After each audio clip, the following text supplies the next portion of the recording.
Alhamdulillahilladzi anzalal Qur'ana bilisanin arabiyyin mubin wassalatu wassalamu ala rasulillahi sayyidil mursalin wa ala alihi wa sahbihi ajma'in. Qala Allah Ta'ala fi kitabihil karim a'udzu billahi minasyaitonir rajim. Inna hadzal Qur'ana yahdi lillati hiya aqwam wa yubashshirul mu'minina alladhina ya'maluna as-salihati anna lahum ajran kabira. وأن الذين لا يؤمنون بالآخرة أعتدنا لهم عذابا أليما. وقال رسول الله صلى الله عليه وسلم خيركم من تعلم القرآن وعلمه في رواية أخرى أفضلكم من تعلم القرآن وعلمه. صدق الله وصدق رسوله ونحن على ذلك من الشاهدين. Baik ikhwan dan ikhwah dan akhwat sekalian, semoga Allah rahmati kita semua. Kita lanjutkan pembahasan kita kitab At-Tibyan. Sebelumnya saya ingin menyampaikan tambahan faidah ya, dari pembahasan pekan kemarin tentang masalah ya ummul qaumu aqra'uhum li kitabillah, tentang permasalahan imam ya. Nanti kalau ingin bertanya masalah itu lagi silahkan ya majelis ya, masalah imam tentang aqra'. Dan sebagian antum ada yang tidak hadir dan ini penting disampaikan bahwasannya aqra' ya dalam mazhab Syafi'i urutannya apa? Afqah. Ya, pertama aqra itu adalah afqah. Yang kedua aqra, baru yang ketiga aura. Ini tiga komponen utama. Jadi yang paling dahulu kan ketika menjadi imam sholat, ketika dalam kondisi umum. Artinya ketika di dalam, misalnya di lapangan umum, di padang sahara atau di mall ya, atau di tempat-tempat umum yang tidak ada imam rawatibnya, tidak ada pemimpin tetapnya, maka di situ berlaku kaidah. Adapun di masjid yang sudah ada imam rawatibnya, adapun di pemerintahan ya, seperti misalnya pada zaman kekhalifahan ya, Umayyah, Abbasiyah, Utsmaniyah, Khulafaur Rasyidin, tentunya para kepala negara menjabat sebagai kepala negara sekaligus imam masjid. Nah, itu idealnya seperti itu. Jadi kepala negara ketika dia menjadi seorang kepala negara, dia idealnya dia menjadi imam masjid di masjid jami' negaranya.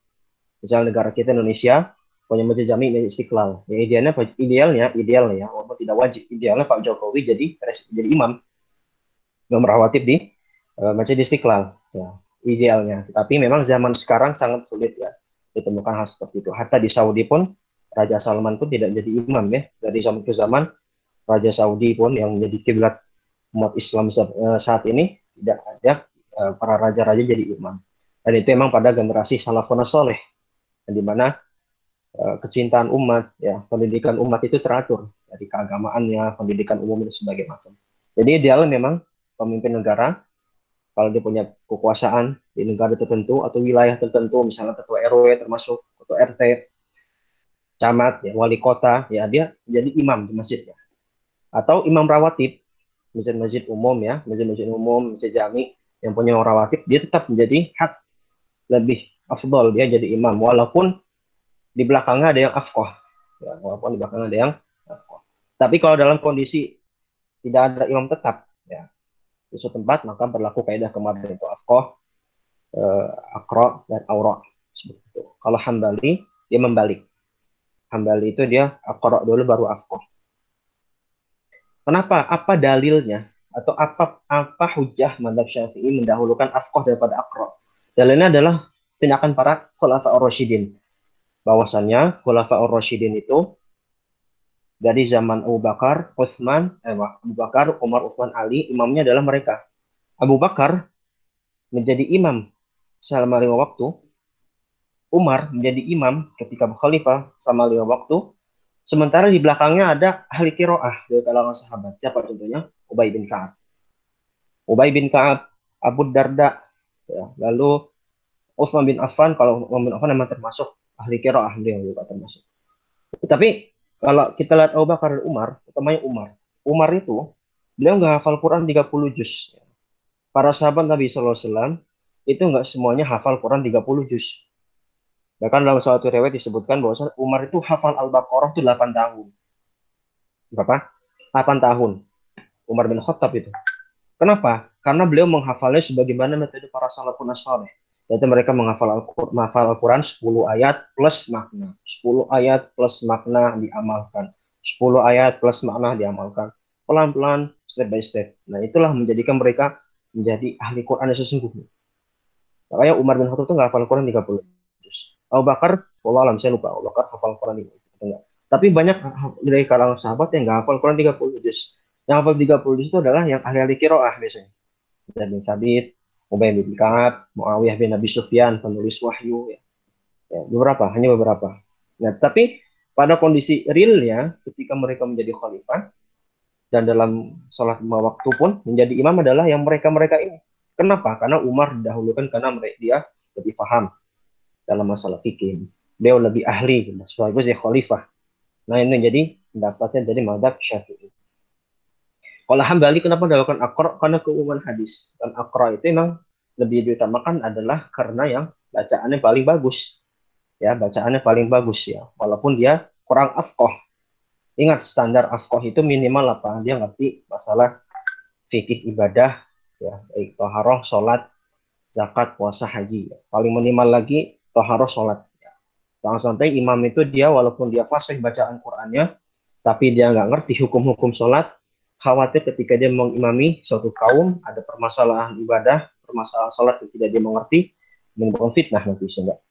Ya, jadi dikhawatirkan seperti itu. Nah, itu pendapat dua. Nah, nanti pada kondisinya ya silakan aja diamalkan ya, bisa afqah bisa akrab. Memang banyak para ulama ya, lagi kalau ulama ahli qiraah ya, mereka tetap mendahulukan akrab.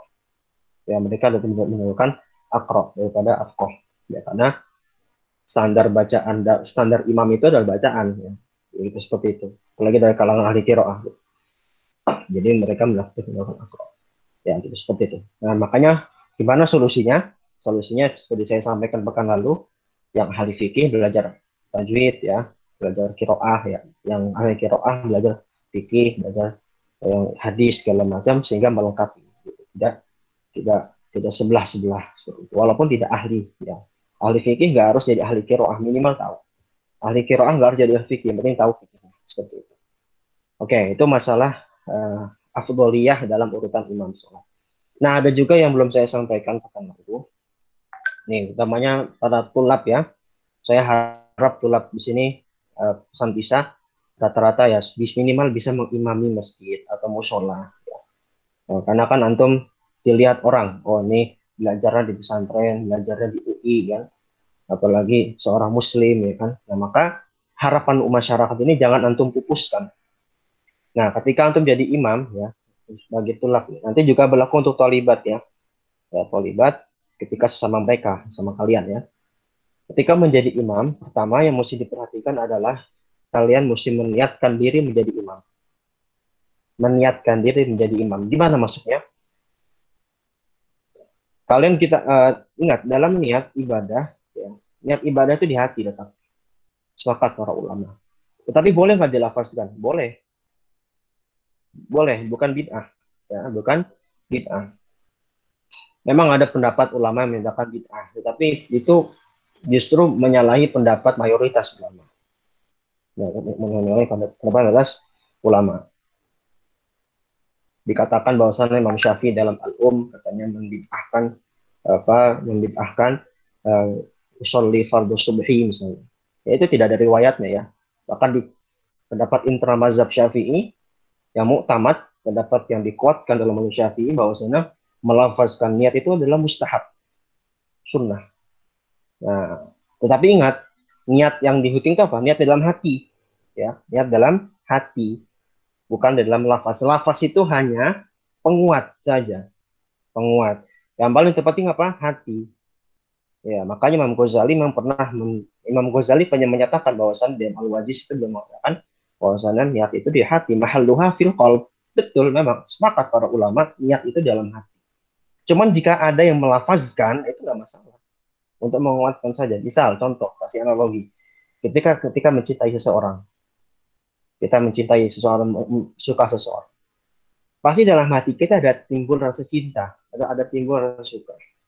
Terus ketika kita ingin mengucapkan, saya cinta kamu, atau saya suka ini, boleh nggak? Boleh. Ya. Tapi yang dihitung nilai kesukaannya itu di ucapannya atau di hatinya. Di hatinya.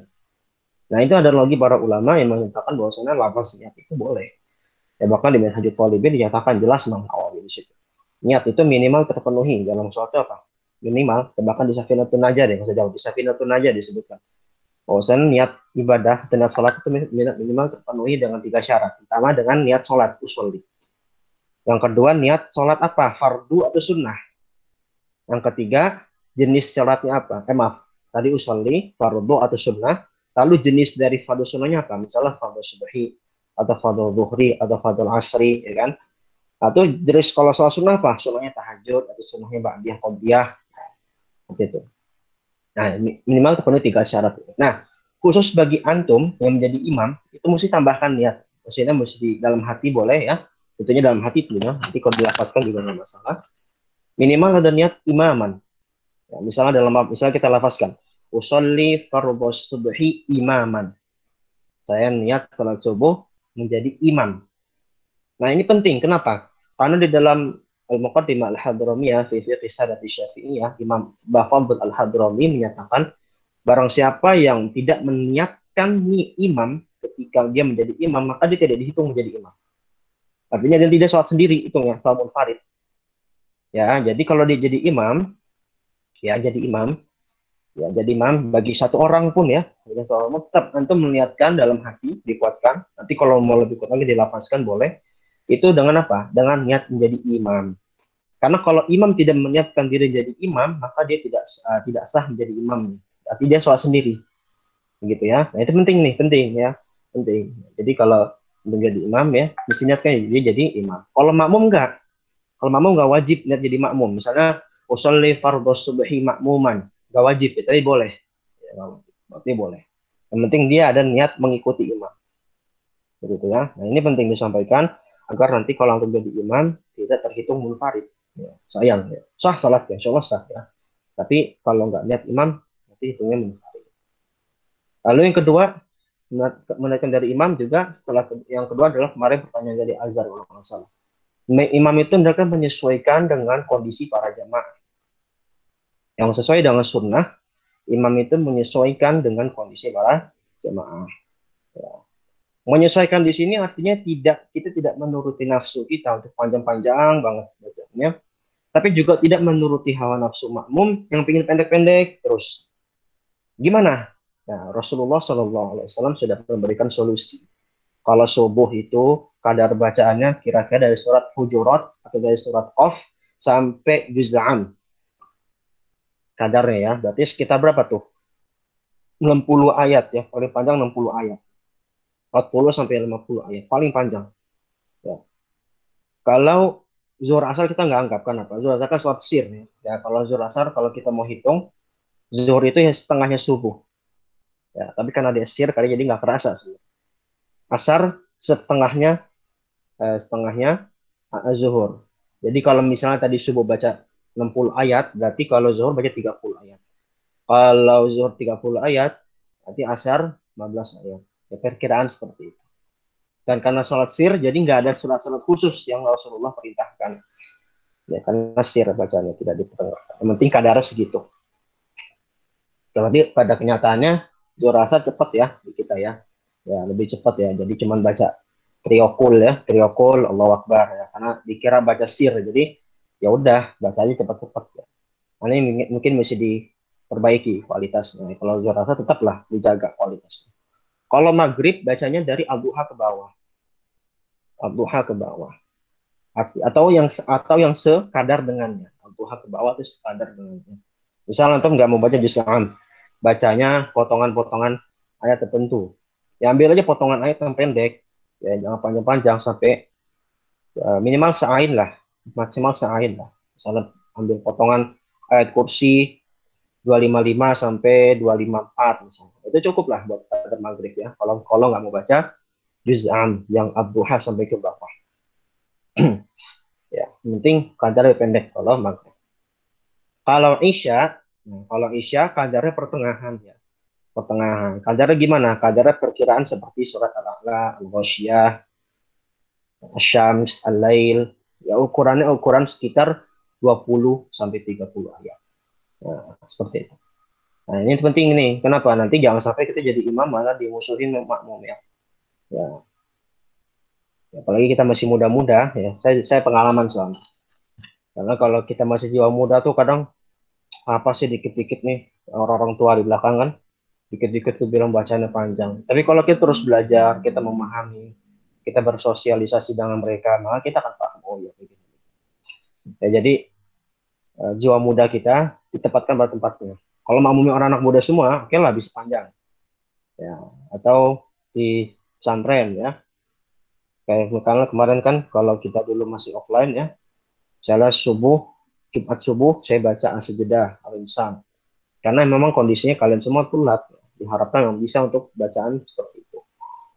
Tapi kalau pada posisi tentu saya nggak baca As-Sajdah full seperti itu, mesin-mesin lain, karena nggak sanggup makmum. Jadi menyesuaikan, begitu ya. Jadi tetap ya kita mesti menyesuaikan kondisi jamaah. Jadi imam itu jangan jadi imam yang dimusuhi masyarakat, karena salah satu tanda juga amal kita nggak diterima oleh Allah SWT, artinya imam yang tidak disukai jamaahnya. Alhamdulillah. Gitu ya. Ini buat bekal ya. Bagi yang udah jadi imam di masjid, nah ini perhatikan. Bagi yang mau jadi imam, nggak apa. Ya, minimal jadi buat bekal. Tiba-tiba menjadi imam, lagi jadi imam keluarga ya. Jadi imam keluarga, itu bisa. Oke. Lalu apalagi, misalnya imam kayaknya seperti cukup ya. Memperhatikan kondisi jamaah, terus niat imam. Ya mungkin itulah tambahannya. Ya nggak banyak. Karena kemarin udah saya sampaikan panjang lebar ya. Kita saya ingin sedikit merefresh aja misalnya. Nanti kalau ada yang masih belum jelas, silakan tanya. Baik, itu mungkin tambahan dari saya. Sekarang kita mulai. Bab al-babu tsalits fi ikrami ahli al-Qur'an wan nahyi an idzaihim. Ma'anil qari al-yaum. Siapa qarinya? Terakhir kemarin siapa yang baca?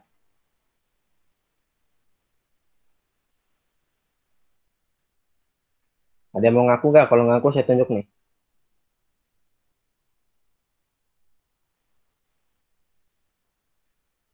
Adito udah belum Adito? Adito mana Adito? Belum, Ustaz. Nah, itu belum baca kan? Belum, Ustaz. Hmm. Ikro. A'udzubillahi minasyaitonir rajim. Bismillah walhamdulillah wassalatu wassalamu ala Rasulillah wa ala alihi wa sahbihi wa man walah. Allahumma fir lana wa li walidina wa li syuyukhina wa li jami'il muslimin amma ba'du. Qala mu'allifu rahimahullah al-babu tsalasat. Al-thalith. Al-babu tsalits. Al-babu al-babu tsalits fi fi ikram fi ikram ahli al-qura ahli Quran. al-Qur'an. Ya, bisa dibaca Quran. Kalau Quran tuh kiraatnya Ibnu Katsir. Beliau membaca Al-Quran. Mantap nih. Ini Dito nih kiraatnya Ibnu Katsir beliau. Bacanya udah bukan Hafs lagi, bacanya pakai Ibnu Katsir. Boleh terus. Ikram ahlul Quran wan wan nahi an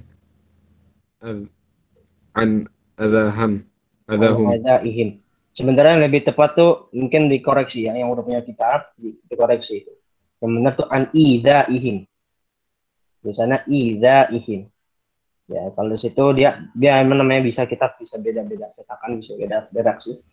Bisa an adahum ya, tapi juga bisa an idaihim.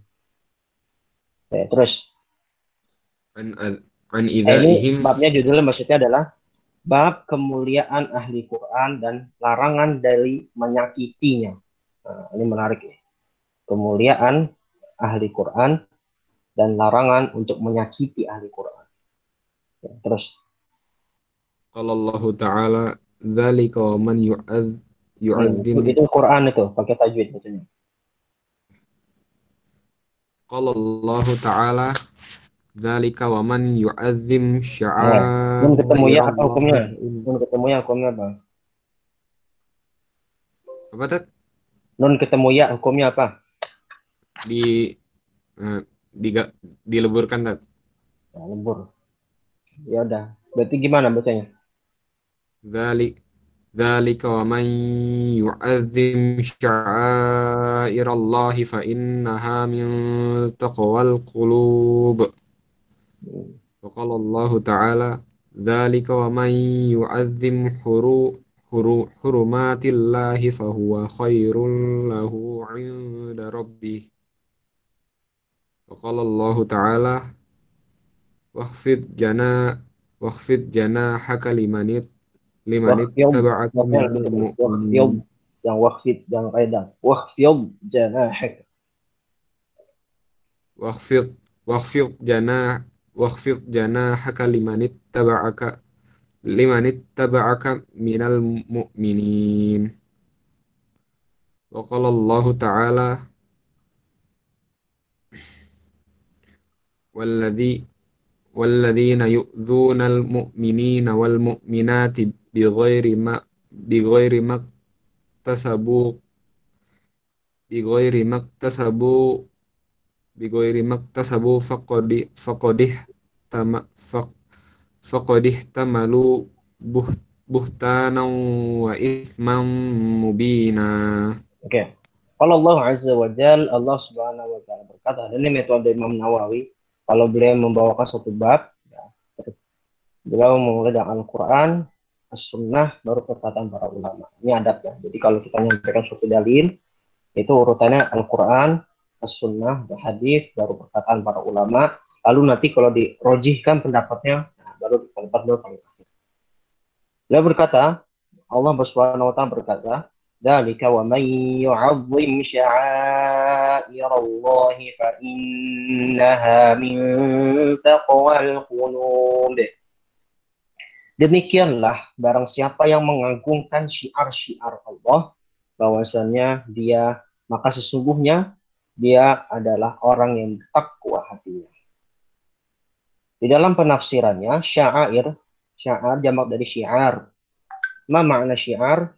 Syiar dimaknakan kalau dicatat oleh kaki Darul Minhaj, katakan Darul Minhaj dimaknakan syiar itu adalah ma'alimu dinihi. Ma'alimu dinihi, yaitu tanda-tanda agama atau simbol-simbol agama. Sebenarnya ayat ini adalah potongan dari surat Al-Hajj. Potongan dari ada surat Al-Hajj yang ketika menceritakan manasik haji. Manasik haji, lalu di ujung ayatnya Allah menyampaikan ayat ini. Setelah Allah menyampaikan manasik tentang masalah berkurban, manasik tentang masalah untuk untuk berpergian haji, ya, dengan menunaikan rukun-rukunnya, ya, sebagai macamnya. Nah, di situ beliau Allah Subhanahu wa taala menyampaikan "Umay yu'azzim sya'airallah."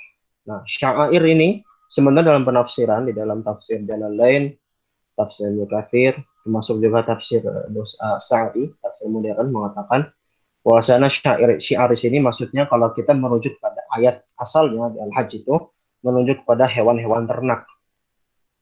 Hewan-hewan ternak yang menjadikan simbol pada ibadah haji. Ya, pada ibadah haji kan di hari nahar itu kita diwajibkan untuk menyembelih kambing, ya, menyembelih kambing, unta ya, atau domba, ya, di dalam rangkaian akhir haji di hari-hari 10, 11, 12, 13 Zulhijjah, tasyrik, di puncak haji, ya. Nah, di situ maksud syiar itu asalnya adalah hewan-hewan ternak kurban, atau hewan-hewan ternak menjadikan kurban, ya, kurban di dalam ritual ibadah haji. Nah, tapi pada maknaan lebih luasnya bukan hanya hewan ternak. Hewan ternak di sini adalah simbol dari ibadah haji. Nah, di mana ibadah haji ini adalah salah satu rukun Islam. Sehingga salah satu rukun Islam ditandai atau disimboli dengan hewan ternak. Hewan ternak apa? Yaitu di dalam ibadah haji. Nah, tapi pada konteks umumnya, segala sesuatu yang menjadi tanda Islam, maka itu adalah syiar. Tentunya syiar yang paling tinggi adalah Al-Quran. Ya, Al-Quran. Allah jadikan Al-Quran itu sebagai petunjuk bagi manusia. Wa nunazzilu minal Qur'ani ma huwa syifaa'un wa rahmatun lil mu'minin. Dan juga Allah turunkan Al-Quran sebagai syifa, penyembuh, sebagai itu.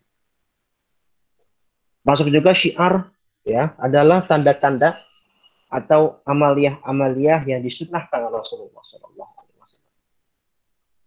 Baik itu dari segi busana, baik itu dari segi penampilan, baik dari segi hal-hal yang berkaitan dengan simbol-simbol keislaman, maka itu masuk syiar.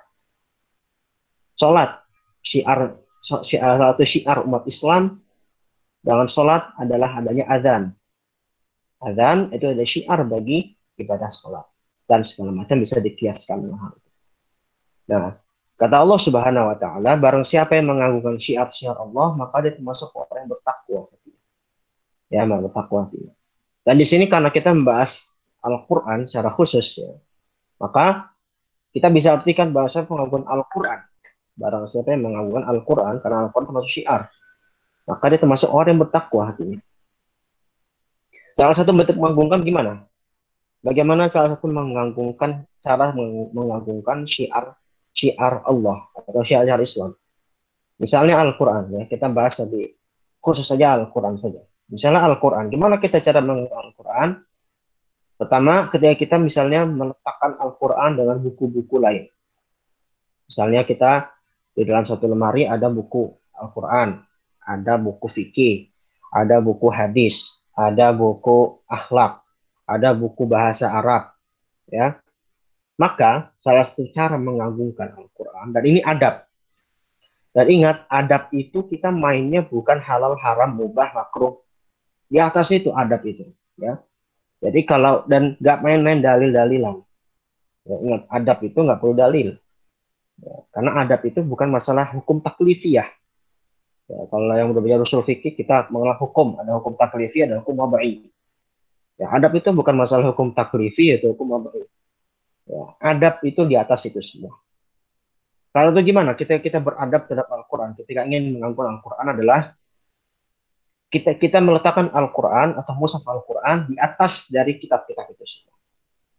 Jadi tadi misalnya saya sebutkan dari kitab Al-Quran, ada mushaf Al-Quran, ada kitab fikih, ada kitab hadis, ada kitab nahwu gitu kan.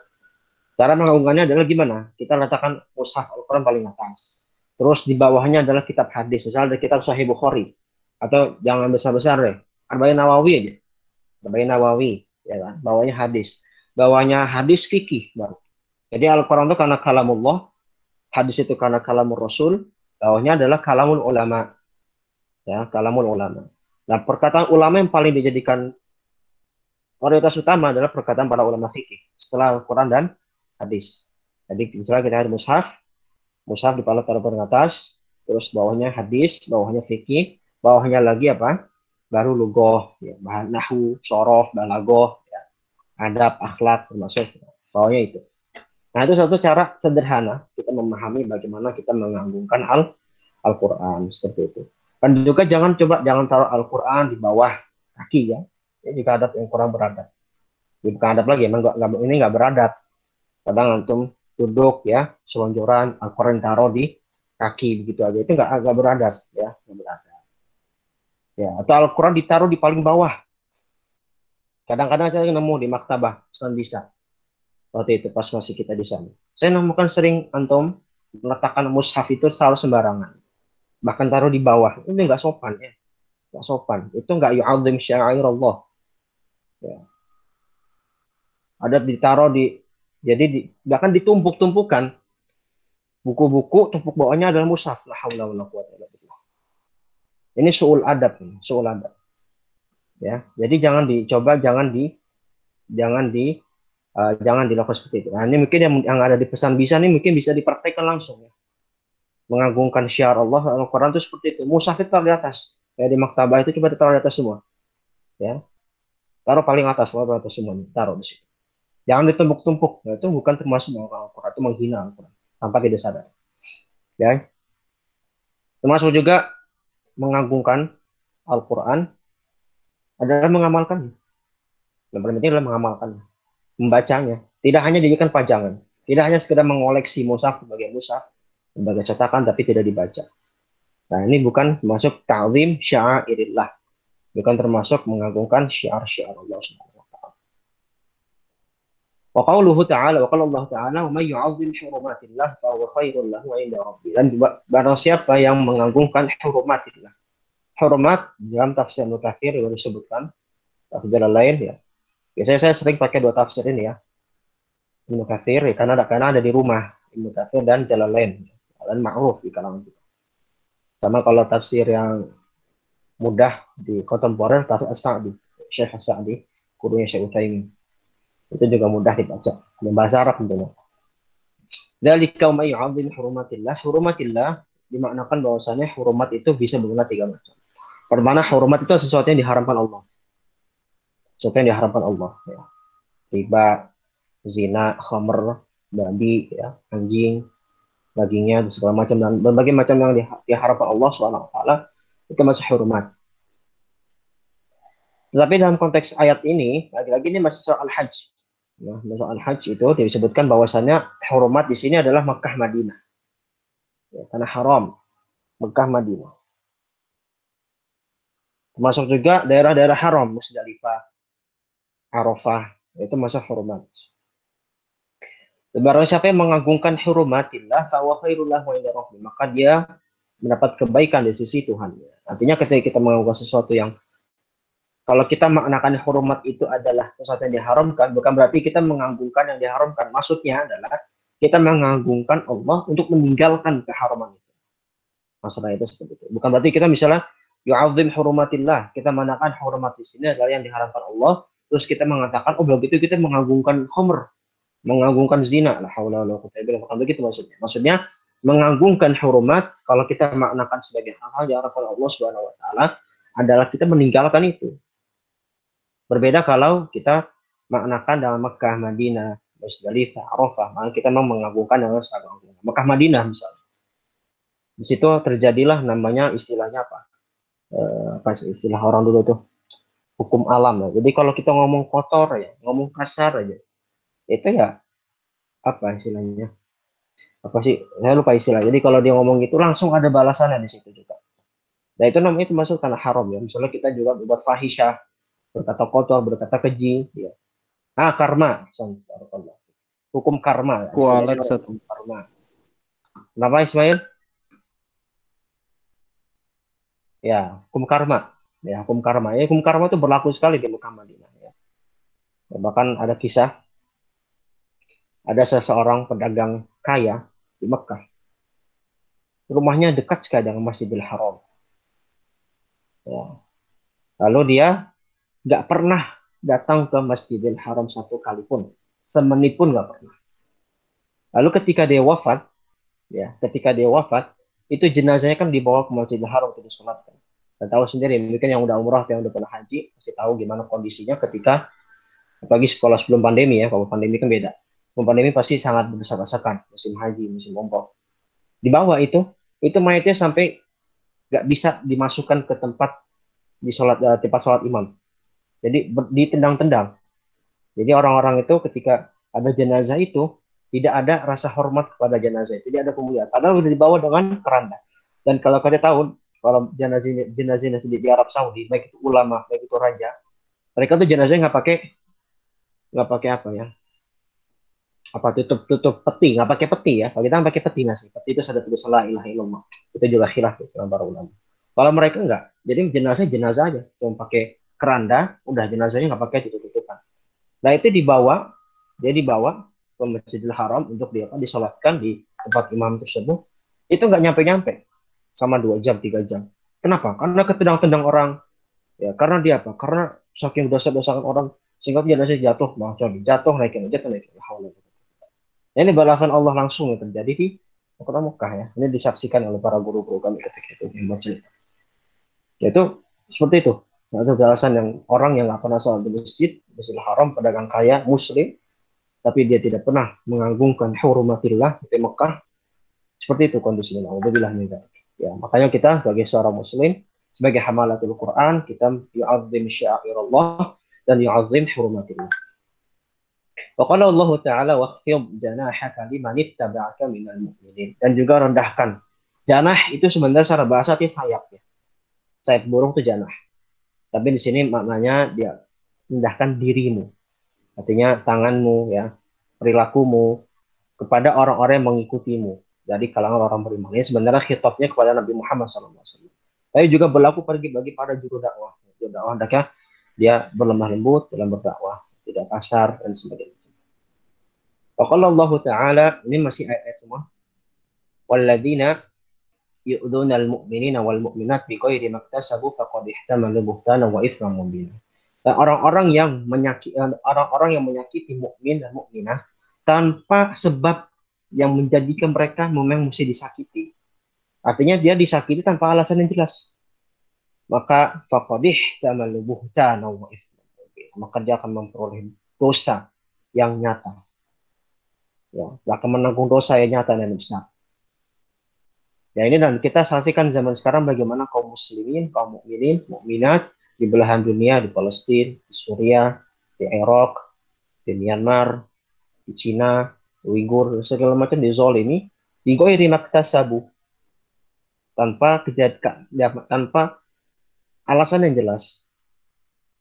Hanya mereka mengatakan kul amantu billah, hanya mengatakan saya beriman pada Allah, atau karena mungkin dia aliran tertentu berseberangan dengan pemerintah misalnya, atau dia kalau maaf kalau misalnya dia pemerintah orang Syiah karena dia namanya adalah Aisyah atau namanya Umar atau namanya Muhammad, dibunuh.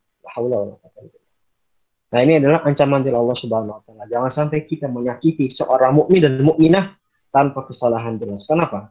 Faqad ihtamalu. Karena nanti dia balasannya, yaitu yang akan dia tanggung kelak adalah dosa yang besar. Mubina, yang jelas ya. Mubina itu jelas. Seperti itu. Jadi akhirnya kita berbuat baik kepada mukmin dan mukminah. Jangan sampai berbuat zalim. Apa itu zalim itu? Wad'u syai'in ala ghairi mahall. Zalim itu apa? Wad'u syai'in ala ghairi mahall. Menempatkan sesuatu bukan pada tempatnya. Menempatkan sesuatu bukan pada tempatnya, itu adalah zalim ya. Kita berbuat kasar, kita berbuat tidak baik pada orang, itu bisa zalim karena kita tidak menempatkan sesuatu pada tempatnya. Baik. Bandi korek mungkin. Syukran. Dito. Sekarang siapa? Alfian ya. Coba. Yang Ikhwan dulu deh. Ikhwan dulu semuanya baru terakhir. Coba mana Alfian? Ya, Ustaz. Wa fil babi hadithi Abi Mas'ud al-Ansari. Apa Ustaz? Ana baru datang, Ustaz. Yang mana? Ya udah ngaji dulu, baru datang. Yang udah datang dari tadi aja. Dias.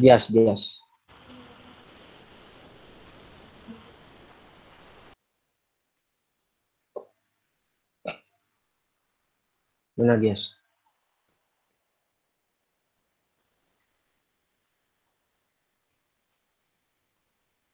Mana Dias?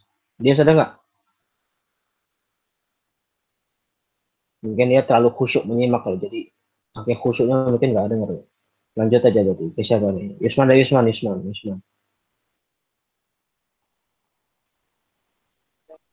Maksud Hmm. dari wafil bab tadi. Iya. Wafil babi hadithi Abi Mas'ud al-Ansari وحديث ابن عباس المتقدمان في الباب متقدمان في الباب الثاني وعن أبي موسى الأشعري رضي الله عنه قال قال رسول الله صلى الله عليه وسلم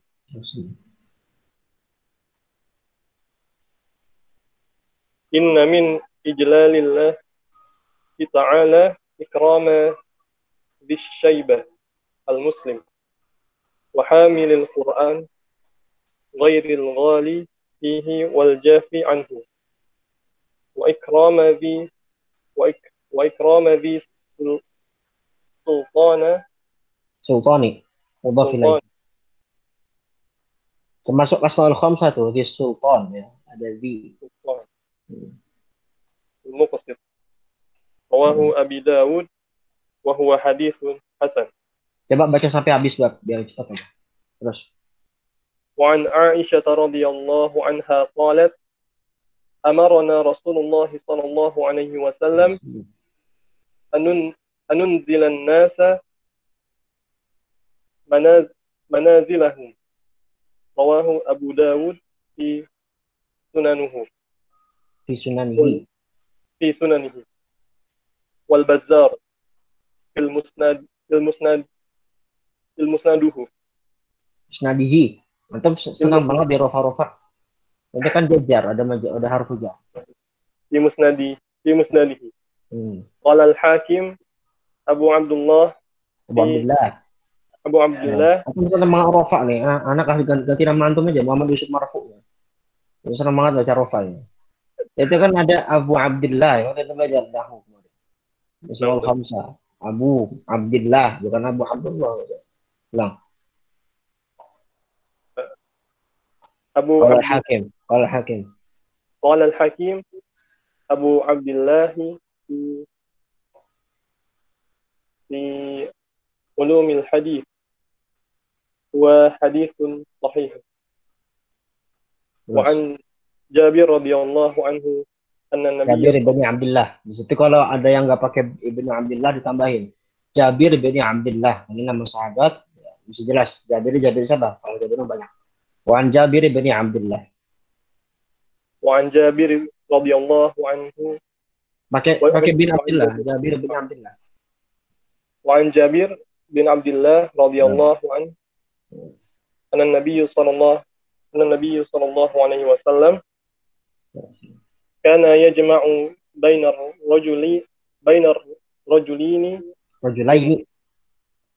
الرجلين من قتل وحود ثم يقول أيهما أكثر أخذا بالقرآن.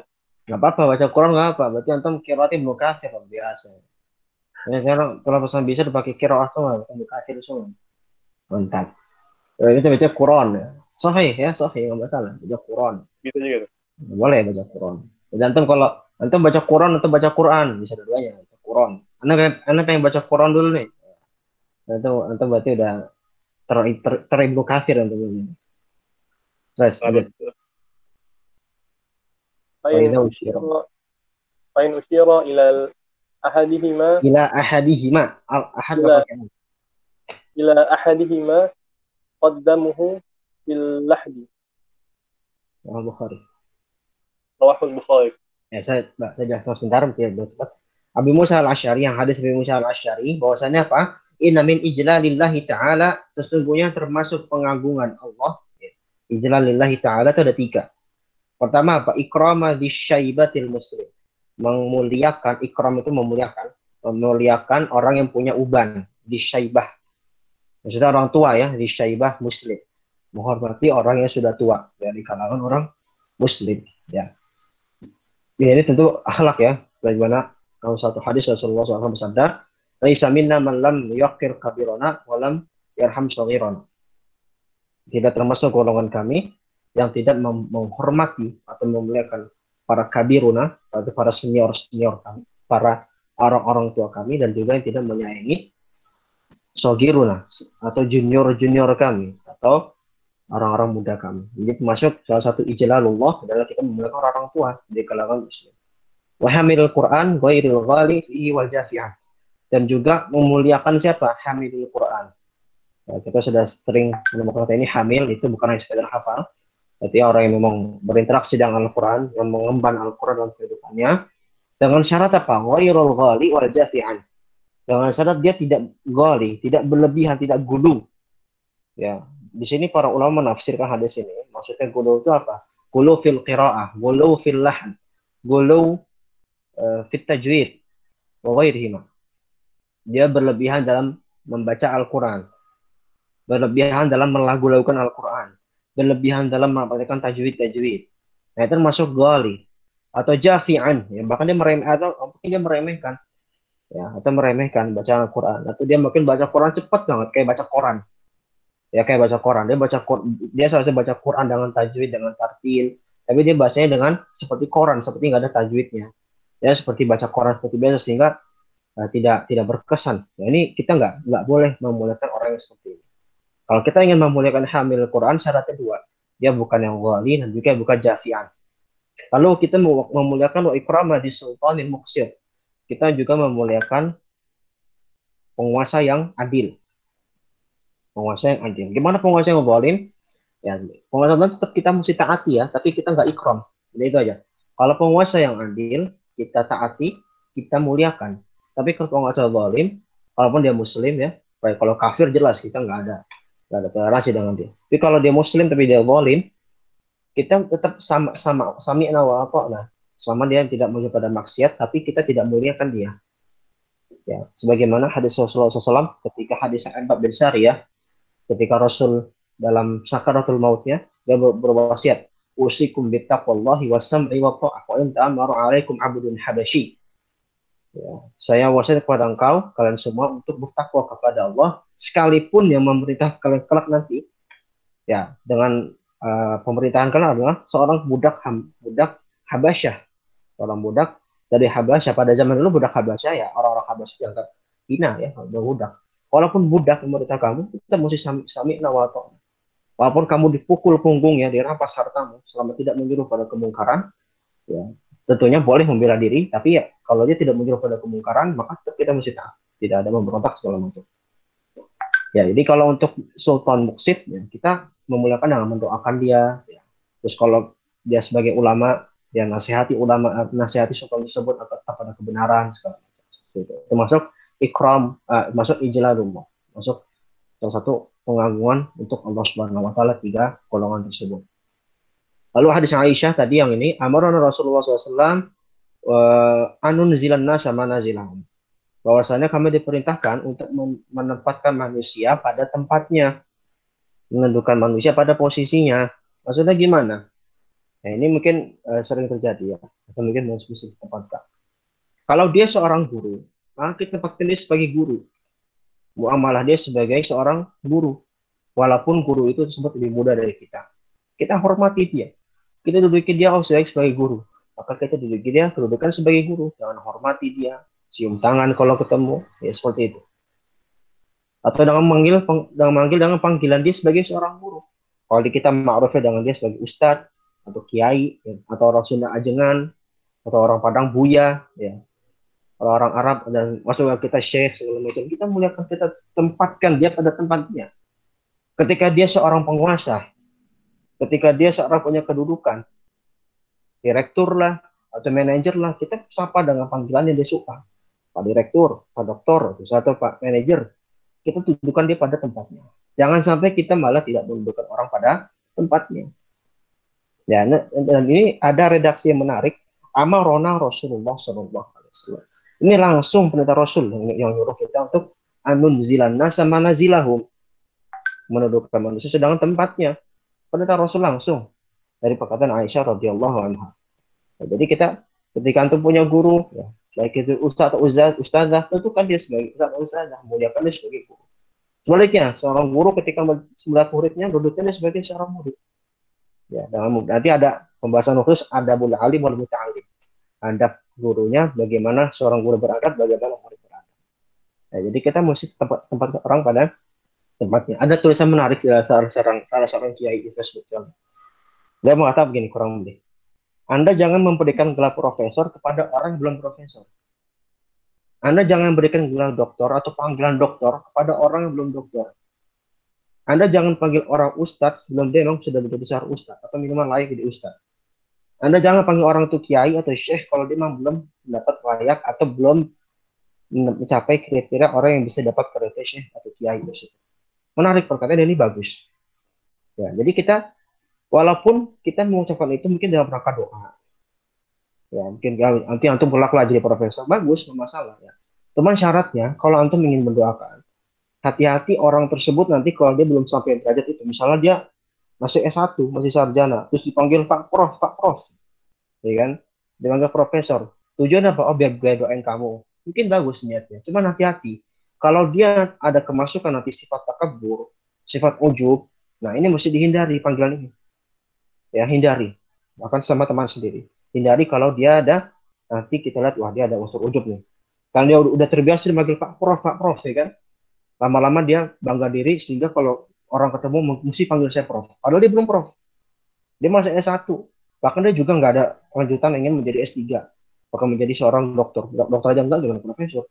Ya ini nggak boleh. Ya, ini kita nggak menundukkan manusia pada tempat. Begitu ada ustadz, atau syekh, atau kiai. Ya. Dulu saya paling nggak mau dipanggil syekh. Ya. Dulu saya paling nggak mau. Saya masih tulabul ilmu yang masih cetek ilmunya. Sekarang apakah mau? Kalau saya sekarang memberikan pilihan. Karena saya lihat kondisi mengacak diri saya. Sekarang saya mengajar. Tapi saya juga belajar. Ya. Ketika ada orang yang manggil itu mungkin tujuan dia untuk memuliakan. Tapi saya lihat kondisinya. Kalau dia orang teman sebaya saya atau teman yang dekat dengan saya sebenarnya menghindari untuk membiasakan bicara dengan itu. Saya lebih senang kalau teman sebaya saya bahkan dengan nama saya langsung. Nggak masalah. Tapi kalau dia murid saya atau orang yang memang saya didik, ya tidak ada masalah. Jadi menundukkan pada tempatnya. Jangan sampai nanti kita malah terbiasa, ya kita belum, apalagi kita mungkin baca Qurannya belum benar, ya kan? Nahu sorof aja belum benar, terus kita minta dipanggil Ustaz. Alhamdulillah misalnya, ya. Ya itu. Jadi itu kita mesti menundukkan manusia pada tempatnya. Nunzilan nasa manazil. Hadis dari Jabir bin Abdullah. Ayyuhuma aktsaru akhdanil Qur'an fa idza usyira ila hadima qadamil filham. Nah, ini hadis Jabir bin Abdullah. Ini keutamaan orang menghafal Quran. Bahwasanya ketika dia di dalam medan jihad, misal.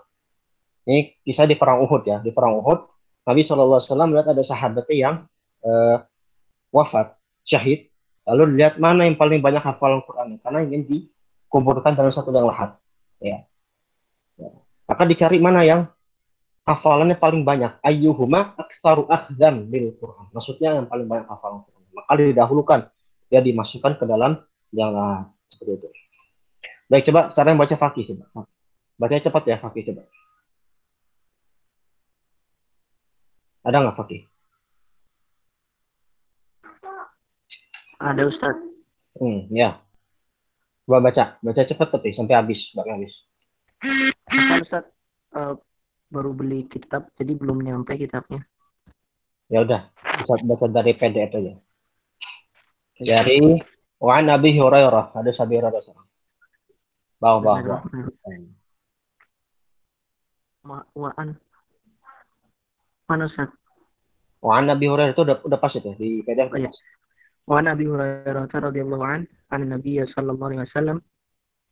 Nabi sallallahu alaihi wasallam, innallaha azza wa jalla qala wa man adza li waliyan faqad adantahu bil harbi. Rawahul Bukhari.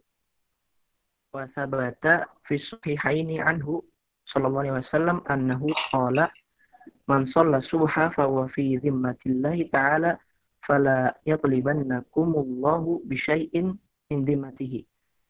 Wa 'anil imamaini al-jalilaini yasad. Nah. Ya. Abi Hanifah wa Syafi'i radhiyallahu anhuma qala illam yakunil ulama'u awliya Allahi falaysa lillahi waliyyun. Qala al-imam al-hafidhu Abul Qasim ibn Ibnu Asakir rahimahullah. I'lam ya akhi wa waffaqana Allah wa iyyaka. Waffaqana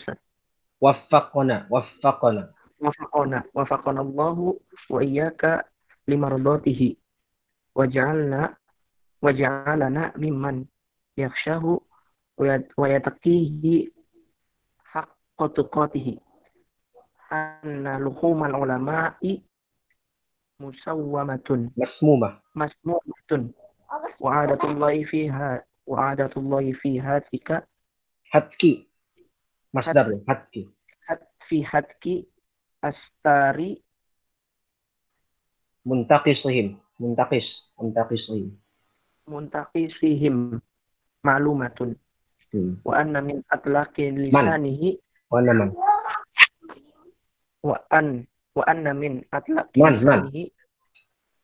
anna man atlaqa lisanahu. Ujar nggak mungkin ketemu fi'il dia. Jadi mesti man. Wa anna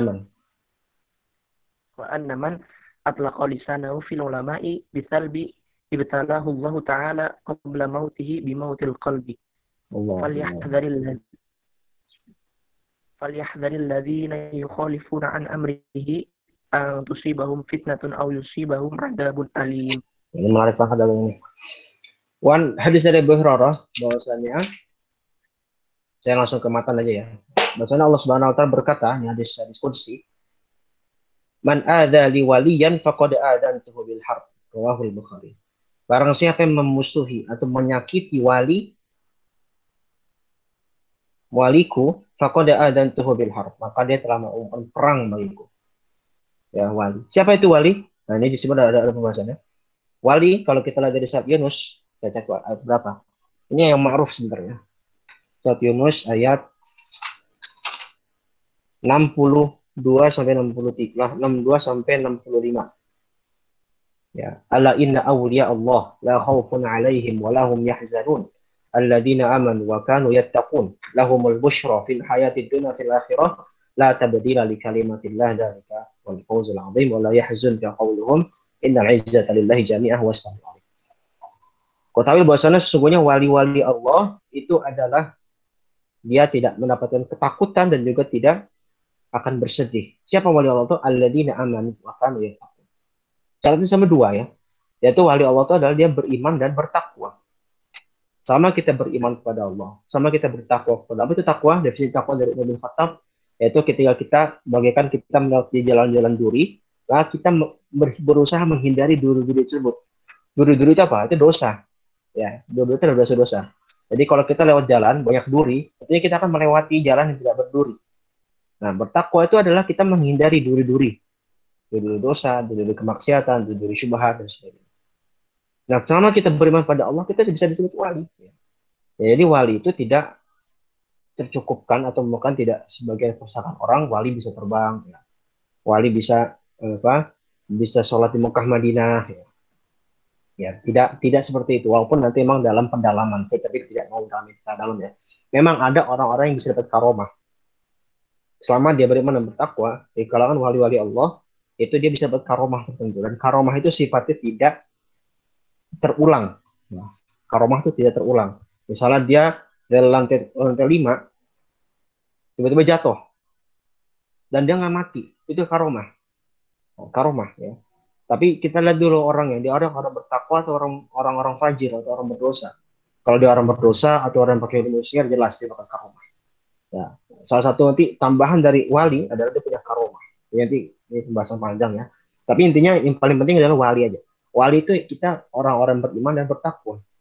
Dan siapa nanti yang paling beriman dan bertakwa itu para ulama. Ya, innama yakhsyallaha min ibadihil ulama. Sesungguhnya orang-orang yang takut kepada Allah adalah para ulama. Ulama itu bukan yang paling banyak hafalan Quran, paling banyak hafalan hadis, paling banyak sanad, bukan. Itu sarana menjadi ulama tentunya.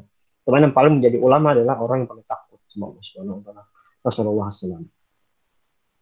Wa thabata fi sahihain anhu sallallahu alaihi wasallam innahu qala man shalla subha, barang siapa yang salat subuh fa huwa fi zimmatillah, maka dia berada di lindungan Allah.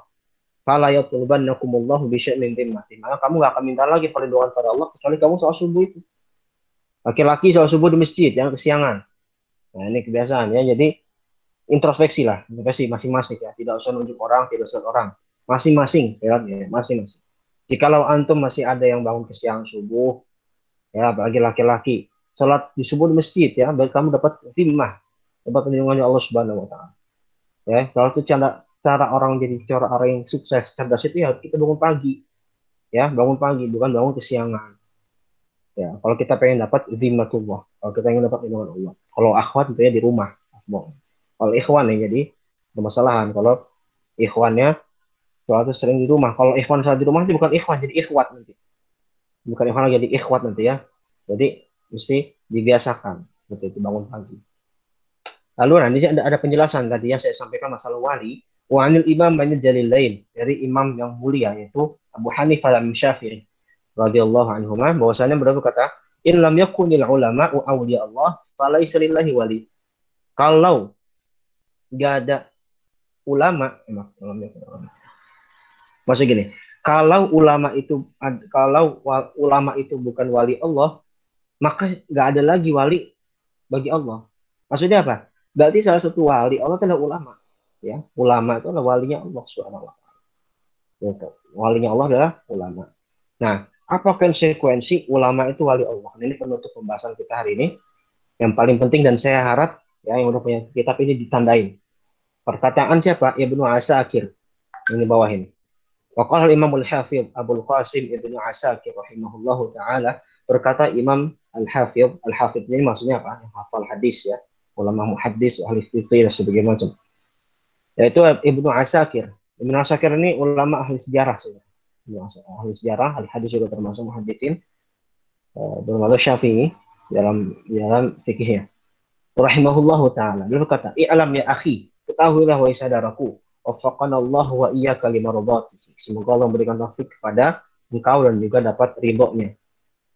Wa ja'alana mimman yakhshahu wa yattaqihi haqqa tuqatih. Dan juga menjadikan kita termasuk orang takut dan takwa kepadanya dengan sebenar-benar takwa. Nah, ini perkataan pentingnya. Dan ini sangat pas dengan realita zaman sekarang, yang kondisi-kondisi sekarang. Anna luhumal ulama'i masmumah. Bahwasanya dagingnya para ulama itu beracun. Anna luhumal ulama'i, dagingnya para ulama itu beracun, masmumah. Maksudnya kata sum. Sum itu racun ya. Anna luhumal ulama'i masmumah. Sesungguhnya dagingnya para ulama itu beracun. Ini sebenarnya kiasan ya, balaghahnya tinggi. Tapi ini menarik, Masya Allah. Maksudnya apa? Daging ulama itu beracun. Jangan main-main sama ulama. Jangan main-main sama ulama. Apalagi sambil nusuk. Apalagi sambil mengadakan vandalisme di masjid. Ini sesuai dengan zaman sekarang. Ya, bagaimana para ulama saya dipersekusi dan segala macam. Wali Allah dipersekusi, difitnah segala macam. Dan ini yang paling penting, mesti saya garis bawahi. Ulama itu bukan hanya yang sesuai dengan jalan antum. Ulama itu bukan hanya sesuai dengan mazhab yang antum anut. Ulama itu bukan hanya orang yang sedang manhaj antum. Lah. Selama dia ahlus sunnah wal jamaah. Nah, kita sudah bahas dan antum juga belajar akidah Safariniyah. Itu udah perkataan yang paling bagus dari Imam Safarini. Bahwasanya ahlus sunnah ada 3, Athariyah yang diwakili Imam Ahmad bin Hanbal, Asy'ariyah diwakili Imam Abu Hasan Al-Asy'ari, Maturidiyah diwakili Imam Abu Hasan Al-Maturidi. Walaupun dari kalangan Athariyah dan Asy'ariyah saling bentrok segala macam konflik, tapi udah dikaini ahlus sunnah wal jamaah. Sepakat dalam masalah tanzih, mensucikan Allah dari nama, dari menyerupakan Allah makhluk, sepakat. Dan ini bedanya dalam itu takwil atau enggak takwil. Itu udah ahlus sunnah. Sama dalam kode ahlus sunnah wal jamaah, bukan ahli bid'ah yang bid'ahnya jelas dia bid'ahnya. Contohnya apa? Syiah, Khawarij, Mu'tazilah, Jahmiyah, Karramiyah, Musyabbihah, Mujassimah, dan sebagainya yang udah musnah rata-rata. Kecuali Syiah dan Khawarij. Maka dia masih saudara kita, masih ikhwan kita, ulamanya ulama kita. Jangan karena hanya beda radio, jangan hanya beda stasiun TV, jangan hanya karena beda afiliasi, sehingga kita bisa menuduh dan mencerca ulama yang berseberangan kita.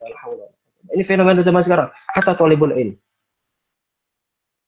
Tahzir mentahzir di kalangan penuntut ilmu itu lebih bahaya dan lebih menyakitkan daripada tahzir itu sama ustaz. Ini fenomena zaman sekarang. Apalagi ini thalibul ilmi mentahzir ulama, memberikan lakop-lakop yang tidak pantas. Nah, ini perkataan yang saya mesti antum hafal semua. Anallahu amalu ulama semua. Dan antum perlu ketahui, Ibnu Asakir ini Asy'ari orang. Madzhab beliau dalam akidah apa? Asy'ari. Dan perkataan beliau ini ditulis di dalam kitab beliau, namanya Tabyinul Kadzibil Muftari ilal Imam Abul Hasan Al-Asy'ari. Jadi perkataan ini dimuat di dalam apa? Di dalam kitab yang berjudul Tabyinul Kadzibil Muftari ilal Imam Abul Hasan Al-Asy'ari. Penjelasan kebohongan para orang-orang yang mendusta terhadap Imam Abul Hasan Al-Asy'ari. Jadi ceritanya Ibnu Asakir itu ada orang yang suka mencela Imam Abul Hasan Al-Asy'ari. Ingat, saya di sini bukan berarti membela Asy'ariyah. Saya masih Athariyah, saya Salafiyah Hanabiyah. Tapi saya di sini ingin berbuat objektif pada kita semua. Bahwasannya ini perkataan ini dari seorang ulama Asy'ari. Di dalam kitabnya orang Asy'ari. Tetapi sekarang diputar balik. Seakan-akan kalau dari golongan dia pakai perkataan Ibnu Asakir untuk mencerah ulama-ulama Asy'ari. Ini sungguh tolak belakang. Atau bisa lihat di footnote kalau di dalam aja ada. Perkataan ini dari perkataan Ibnu Asakir Al-Asy'ari Asy-Syafi'i di dalam kitab beliau Tabyinul Kadzibil Muftari Imam Abu Hasan Al-Asy'ari. Perkataan ini perkataan Ibnu Asakir ini digunakan untuk membela Imam Abu Hasan Al-Asy'ari yang dituduh enggak oleh orang yang berseberangan dengan Abu Hasan Al-Asy'ari. Dibilang Imam Abu Hasan Al-Asy'ari katanya seorang pendusta. Dibilang seorang Mu'tazilah, padahal Imam Al-Asy'ari sendiri udah rujuk dari Mu'tazilah sebenarnya. Lalu dikatakan Imam Abu Hasan Al-Asy'ari bukan ahli ilmu. Dibantah oleh Ibnu Asakir. Dan di penutup kitab beliau, atau di mukadimah saya lupa, beliau mengatakan perkataan ini, anna luhumal ulama'i masmumah. Sesungguhnya daging-daging ulama itu beracun. Hati-hati ente berkata sesuatu pada ulama. Hatta ulama yang ente nggak sejalan dengan dia. Bedakan antara bantah membantah ilmiah dengan mencela itu beda. Bantah membantah ilmiah itu biasa. Dan antum ketika bertanya pada ulama dan mungkin nggak sepakat dengan dia, biasa.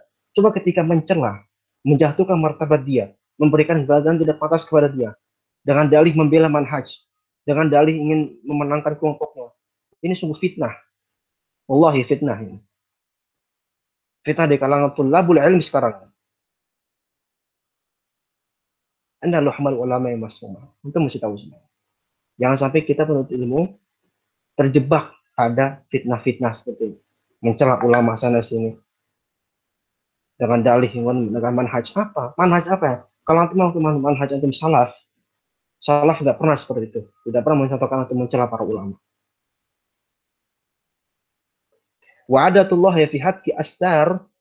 Perkataan saya, wa'adatullah fi ta'ala fi hadki astari munqasi ma'lumah. Dan sudah menjadi kebiasaan bagi Allah Subhanahu wa taala dalam fi hadki astari muntaqisihi ma'lumah. Dalam menghancurkan, menyingkatkan tabir-tabir. Hadki itu menyingkat, astar itu tabir-tabir, muntaqisihi ma'lumah. Yaitu menyingkap tabir-tabir orang-orang yang suka mencela ulama. Wa'adatullahi fi hadki astari muntaqisihi ma'lumah. Sudah diketahui, sudah maklum bahwasanya orang yang suka mencela ulama, apalagi membunuh, apalagi nusuk, apalagi segala macam, itu udah jelas Allah pasti akan menyingkap tabir pada sesuatu.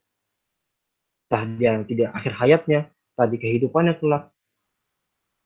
Ya. Wa anna man atlaqa lisanahu fil ulama ibital. Dan barang siapa yang melontarkan lisannya kepada ulama dengan aibnya, maksudnya kita membicarakan aib ulama tersebut, abtalahullahu ta'ala qabla mauti bi mautil qalb.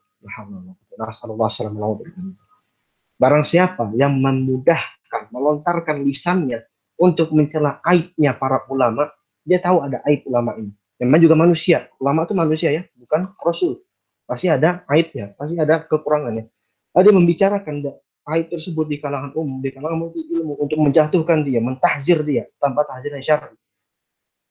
Maka ibtalahullahu ta'ala qabla mauti bi mautil qalb. Maka Allah Subhanahu wa taala akan menimpakan kepada dia sebelum matinya itu kematian hati.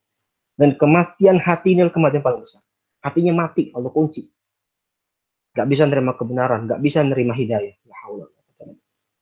Dan Allah Subhanahu wa taala menyampaikan di dalam surah akhir surah An-Nur, dan dalam menutup pernyataan beliau dengan perkataan Allah Subhanahu wa taala dalam surah An-Nur, akhir surah An-Nur, falyahdharil ladzina yukhalifuna an amrihi an tusibahum fitnatun aw yusibahum adzab. Dan tahuilah dan hati-hatilah engkau dalam menyelisih perintah Allah Subhanahu wa taala. Perintah Allah Subhanahu wa taala itu bisa dari Rasulullah, bisa dari ulama dan sebagainya macam, an tusibahum fitnah. Engkau bisa ditimpakan fitnah. Fitnah di sini cobaan ya. Bukan fitnah dalam tanda kutip lawan dari ghibah segala macam. Fitnah atau engkau akan ditimpakan azab yang pedih. Kalau kamu menyelisihi Rasul, menyelisihi ulama, menyelisihi Allah Ta'ala, maka tinggal dua pilihannya. Ente mau kena fitnah atau kena azab. Baik itu cepat ataupun lambat. Ya, maaf mungkin saya agak banyak ya, lewat waktu ya, karena justru saya pas saya baca-baca, ini luar biasa faedahin, bagian pakai Ibnu Asakir. Intinya apa? Kita ini mengajarkan kepada kita untuk bersikap objektif. Itu aja sebenarnya. Ana luhumal ulama'i masmumah. Itu hafalin nih. Ana luhumal ulama'i masmumah. Daging ulama itu beracun. Hati-hati. Antum ngomongin ustadz, ngomongin ulama, apalagi diadu domba. Kalau antum suka lihat YouTube, di YouTube pasti banyak. Ustadz A vs Ustadz A. Lah, kita adu domba hewan boleh nggak? Boleh nggak kita adu domba hewan? Ayam sama ayam diadu. Ini ustadz diadu. Lah, boleh. Ya ini perpecahan, kayaknya ini yang nggak diharapkan umat. Ya, ulang ini lagi kata saya terakhir. Apapun, sebeda apapun antum dengan ustadz tersebut, selama dia masih dalam koridor ahlu sunnah, bukan ahlu bid'ah yang disepakati. Ahlu bid'ah yang disepakati itu apa? Ahlu bid'ah dalam masalah akidah. Dalam masalah fikih, dia maulidan, dia tahlilan, dia yasinan. Itu masih khilaf. Jangan langsung bilang ahlu bid'ah. Tapi kalau di ahli bid'ahnya yang udah disepakati umat dari zaman salaf hingga zaman sekarang, seperti Syiah Rafidhah, seperti Khawarij, seperti Mu'tazilah dan sebagainya macamnya, maka dia jelas ahli bid'ah. Tapi kalau dia ya kayak karena misalnya dia maulidan atau dia kalau tahlilan, ya itu kita nggak mungkin kita nggak melaksanakan itu. Tapi kita mesti adil, mesti objektif. Walaupun kita berseberangan dengan ulama tersebut. Ya, jadi ini mungkin terakhir saya. Ini akhlak. Kita kenal kita belajar adab akhlak. Hamalatul Quran mesti seperti ini. Ya, hamalatul Quran mesti seperti ini. Karena hamalatul Quran adalah cikal bakal ulama. Ya, makanya kita mesti menjaga adab-adab ini. Baik, mohon maaf kalau mungkin agak berlebih waktunya. Mungkin ada yang mau tanyakan, silakan. Kalau ada yang sudah ada keperluan, boleh live. Tafadhalu, kalau ada pertanyaan silakan.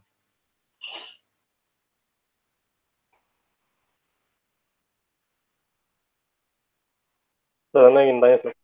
Iya, silakan Islam. Tadi saat yang di awal, kalau syarat imam berarti kan harus berniat sebagai imam. Kalau misalkan kita jadi makmum terus tiba-tiba ditepuk untuk jadi imam, itu berarti tidak boleh, Ustaz? Iya, pindah niat. Jadi imam, dan jadi imam. Ya boleh. Masuk kayak kemarin misalnya saya bilang yang masalah mufarokoh.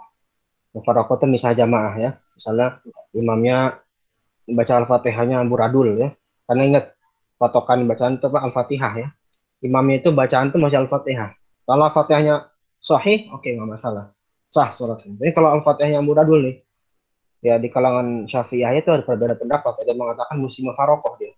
Jadi antum ya sholatnya mufarokoh itu bisa antum bisa benar-benar bisa dari jamaah sholat sendiri atau tetap dalam jamaah tapi ya antum niatnya nggak ngikutin imam, ya udah ya sholat sebagai sendiri cuman ya emang dalam kondisi jamaah tapi niatnya berubah, nggak masalah, niat berubah di tengah jalan ya karena ada kondisi darurat gitu. Nah itu juga diperselisihkan ya, boleh nggak makmum masbuk jadi imam, itu permasalahan fikih panjang sebenarnya. Tapi yang saya pilih sih boleh ya, boleh. Misalnya antum sholat zuhur ya, misal sholat zuhur misalnya masbuk ya kan, 3 rakaat. Nah, terus antum masuk rakaat 4 kan sisa 3 rakaat. Terus antum misalnya dijadikan imam. Ada orang masbuk pengen dapat imam, gimana, boleh nggak? Yang saya pilih sih boleh. Karena ada juga pendapat yang bilang nggak boleh, itu silakan aja. Kalau saya sih boleh ya, boleh. Tapi nanti antum lihatnya tinggal diubah jadi imam gitu. Terus ya? Ya, apa? Oke, ada lagi yang ingin tinggal? Coba lu. Untuk majelis FAUD, insya Allah pekan depan ya kita mulai. Karena hari ini kita akan lebih. Jadi dipersiapkan bagi yang ingin menyempurnakan FAUD-nya agar jadi kamil, jadi sempurna di majelis FAUD. Jadi cukup baca aja, nggak ada ceramah, nggak ada taklik dari saya, nggak ada, cuman bacaan. Kalau pengen lihat takliknya, ya tinggal bisa lihat di rekaman itu. Baik, ada lagi?